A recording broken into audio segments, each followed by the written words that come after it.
What's up, ladies and gentlemen? I was just browsing the internet and I came across this article here, the Jamaica Gleaner, and they were talking about big contracts hurting young athletes.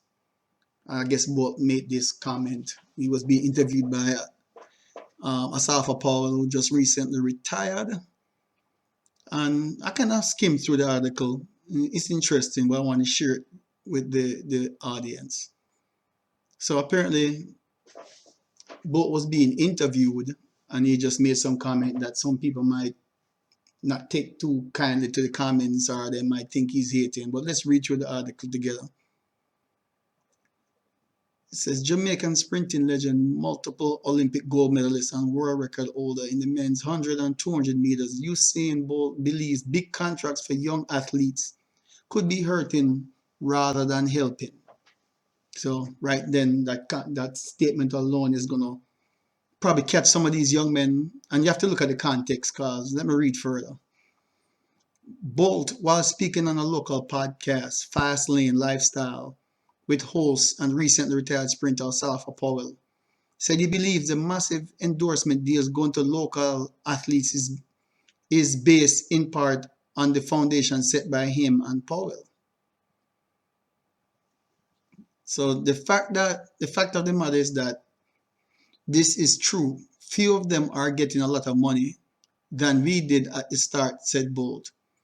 When we were starting out in track and field, we never got much money. But when we started to run fast and do great, we started to make money. But because we have set a high standard for Jamaica, when they do well in high school, the sponsors just come in and say, see a big money here, said Bolt. So Powell went on and agreed, and he said, with the sentiment before the 8-time Olympic gold medalist went on to say that the heavy financial incentives at an early age could prove detrimental to the growth and development of the athletes who are rewarded before they have understood the work it takes to perform at the highest level.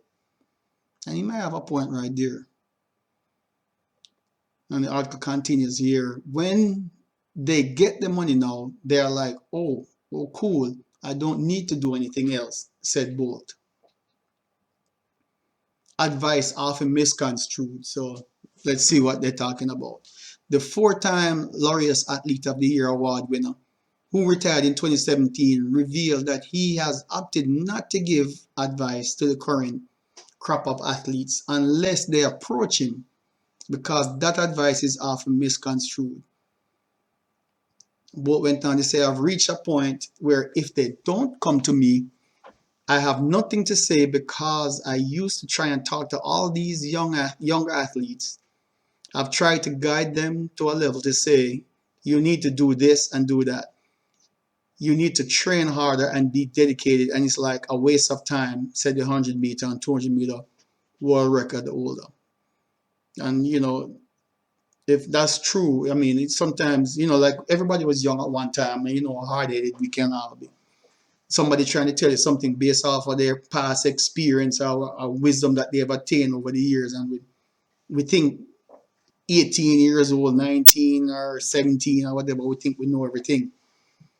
Because, we grew up and we're senior in high school or whatever, and we think we just got it all together. We ain't even begin to experience life yet. But, and that's due to maturity level and guidance too. Anyway, it goes on here.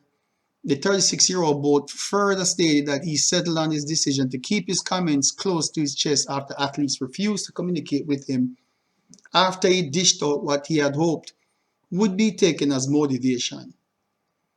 A few of them, athletes in parentheses, don't even talk to me anymore. Wow. They need to get out their feelings, man. When somebody with that kind of accomplishment talk to them, they need to listen. And then go discuss that with their coach or whatever. But that's free wisdom. But anyway, some people just don't appreciate when somebody give them advice. They just, again, it goes back to thinking, they're grown and nobody can tell them anything. So a few athletes don't even talk to me anymore, because when I tell them the blunt truth and say, You are not going to make it if you keep this up. Parentheses, lack of training. They feel like you're hating against them. If you don't do anything to back that contract up, we know this is going to get cut. I think that's the end of the article. Interesting. So that's true. Let's just run back through it again. I represented Jamaica in high school, and I remember getting, when I get to my senior year, class one, really it wasn't until like my second year, class one, started getting a little sponsorship, with Nike shoes and sweatsuits and stuff like that, running shoes, and to me that was like money. I was like coming from an era where it was hard for parents to afford good, workout outfits and running shoes. You had to just take what you could get. Shoot, I remember even borrowing friends running shoes just to train in, and felt like I was, living large. But anyway, I think a lot of athletes in high school, especially because the Jamaican high school is almost like a stepping stone to the professional level these days for track and field athletes. I know a lot of them are groomed at home and getting sponsorship, but they don't know how to manage money. And if they get the money too soon, what I think Bolt is saying, if they get the money too soon without proper preparation, with knowing how to handle money and to invest it, or appreciate the sponsorship, they will just blow it, especially if they haven't reached a certain level yet, where they have to maintain and keep the performances up so they can keep getting the sponsorship. Because a lot of them, what I'm assuming from what I've heard here and there, like some of the athletes, they get money in high school and then they stop working out. They started acting like they're superstar and they hadn't even won their first Olympic medal yet, or World Championship medal, or Commonwealth Games medal. They haven't achieved even top 10 ranking in the world yet. And Jamaica, put a lot of promotion and marketing on high schools. They treat them basically like they're superstars already out of high schools, as they can just watch champs. You watch champs, man, this thing is broadcast. They're getting a lot of exposure. College coaches coming down, recruiting them, visiting their homes in the countryside. A lot of them feel. I remember when I got my first coach visit, come all the way to the countryside in Yorktown, Jamaica. I felt big. Just that visit alone, just the fact that them think that much of me that I can be of value to their program, you know. But I wasn't getting any money in high school. I remember the coaches have to still raise money for us to even have free lunch at school because, a lot of times our nutrition programs wasn't that great. We eating patty for lunch and bun and cheese, and then have to go train hard till, 5, 6 in the evening, and then have to take taxi, catch 2 or 3 taxis just to get home and reaching home late at night, like 8 o'clock, you know.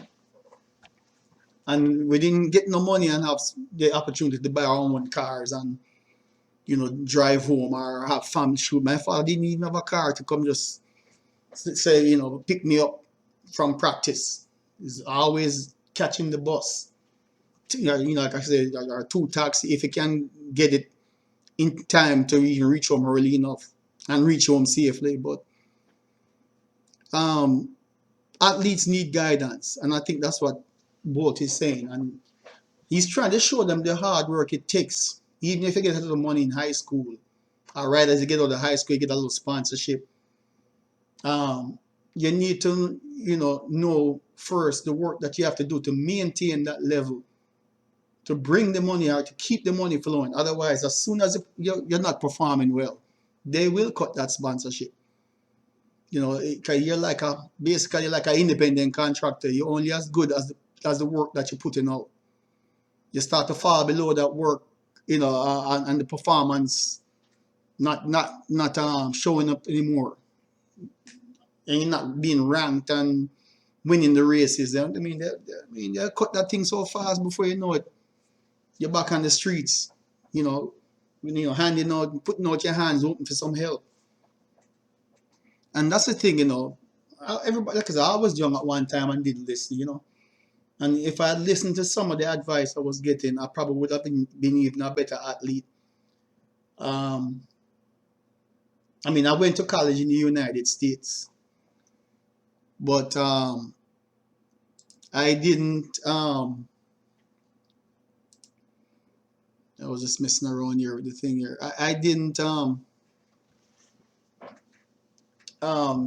really went and had the support. I mean, the college gave me a scholarship, and the coaching wasn't the best. And as a young athlete, I made the Olympic team, and we got a silver medal. And I, got a little money for the silver medal. It wasn't a lot back then. I mean, the money that they make now.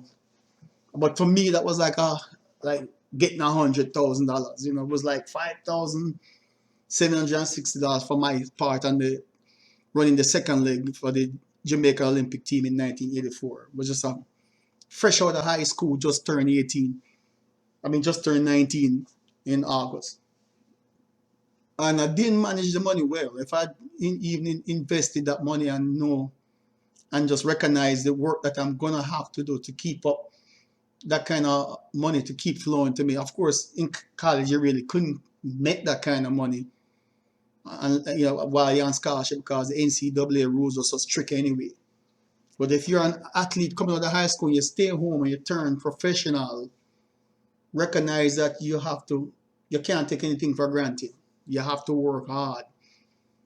Stay injury free, of course. Listen to your coach, or you and your coach collaborate together and compromise on what you need to work on for the best of the program and for yourself, and get the performances going. Because when you have all kind of, butting head and disagreements and you're not listening and you think you know everything you need to know and you're trying to make your own decision and you're not listening to the people that has the experience and pretty much have the results. They showed you the results from their past experiences and you're not trying to learn from what they're telling you, then you're losing out.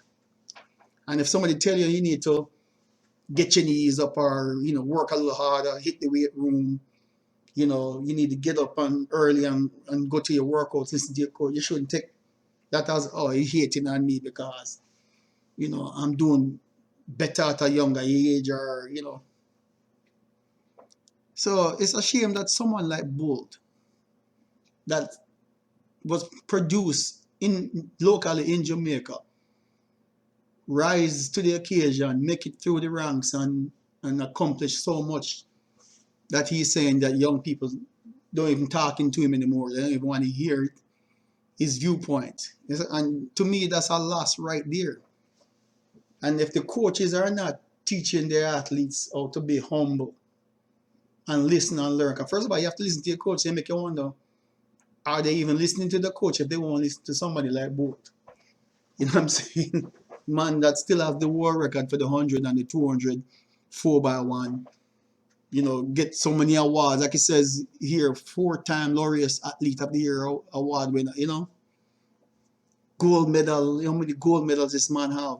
And he's saying, people not listening to him anymore because he's giving them advice and they don't like the way he says it. And if you're that sensitive, you're not going to make it. You're going to be changing coaches after coaches because one coach talk a little bit hard to you, trying to motivate you, you go in your feelings and you quit. And then wonder why your career not taking off. But what y'all think about this article? I mean, agree, disagree?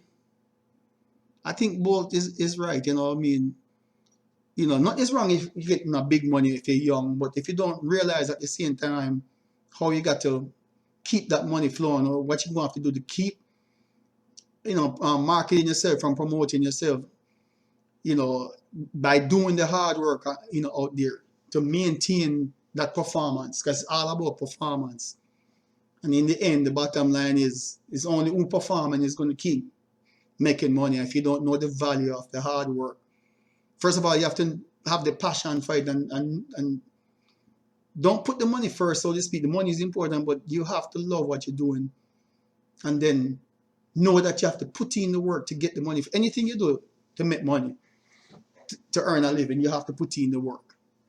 Whether you work a 9 to 5 or you're a professional athlete, showing up for team practice, Because any team that you're on, you'll get cut. If you're individual athletes, track athletes are mostly individual athletes. If they don't perform, right, that's it for them.